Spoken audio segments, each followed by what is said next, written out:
Hello అండి, అందరికీ నమస్తే. Welcome back to she was kitchen. ఈరోజు వీడియోలో నేను చాలా తక్కువ టైంలో ప్రిపేర్ చేసుకుని టమాటా పచ్చడి రెసిపీ చూపించబోతున్నాను. ఇది రైస్లోనే కాదు, చపాతీల్లో, దోశల్లో కూడా చాలా టేస్టీగా ఉంటుంది. వీడియోలోకి వెళ్ళే ముందు మా ఛానల్ని కొత్తగా చూస్తున్న వాళ్ళు ఎవరైనా ఉంటే సబ్స్క్రైబ్ చేసుకొని చూడండి. ముందుగా స్టవ్ ఆన్ చేసుకొని ఒక ఫ్రై ప్యాన్ తీసుకొని అందులో మనం 1/2 కప్ నువ్వులు వేసుకొని ఇలా డ్రై రోస్ట్ చేసుకోవాలి. ఇలా కొద్దిగా డ్రై రోస్ట్ చేసుకొని ఒక ప్లేట్లో పక్కన పెట్టుకోవాలి. తర్వాత ఒక 1/2 కప్ పల్లీలు కూడా తీసుకొని ఇలా డ్రై రోస్ట్ చేసుకోవాలి. ఇందులోనే పల్లీలు కొద్దిగా డ్రై రోస్ట్ అయ్యాక ఒక 2 టేబుల్ స్పూన్ జీలకర్ర వేసుకోవాలి. జీలకర్ర కూడా డ్రై రోస్ట్ చేసిన తర్వాత వీటన్నిటిని ఒక ప్లేట్లో తీసి చల్లారనివ్వాలి.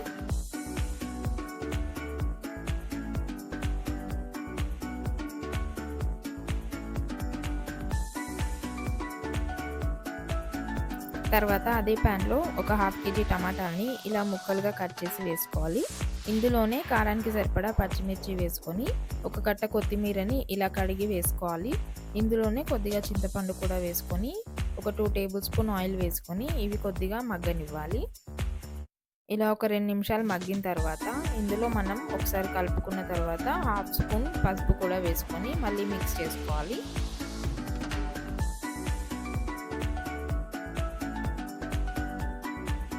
పసుపు పచ్చివాసన పోయేంత వరకు 1 నిమిషం పాటు మళ్ళీ మగ్గించుకోవాలి.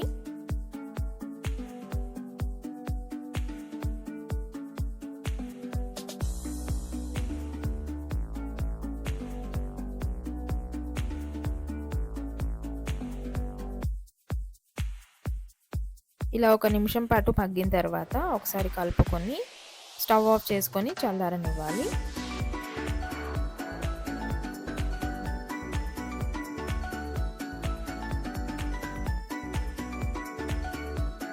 తర్వాత ఒక మిక్సీ జాడీ తీసుకొని అందులో మనం డ్రై రోస్ట్ చేసి పెట్టుకున్న పల్లీలు, నువ్వులు, జీలకర్ర మిశ్రమాన్ని వేసుకొని ఇలా పౌడర్ లాగా చేసి పెట్టుకోవాలి. ఇందులోనే మనం ముందుగా మగ్గించుకున్న టమాటా మిశ్రమాన్ని కూడా వేసుకొని ఇందులోనే 1 టేబుల్ స్పూన్ సాల్ట్ కూడా వేసుకొని మెత్తగా మిక్సీ పట్టుకోవాలి.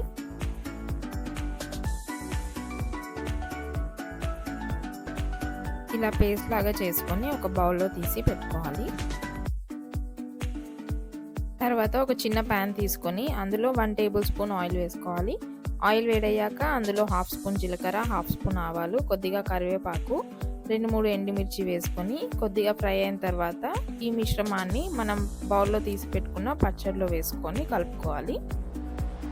అంతేనండి, ఎంతో టేస్టీగా ఉండే టమాటా పచ్చడి రెడీ.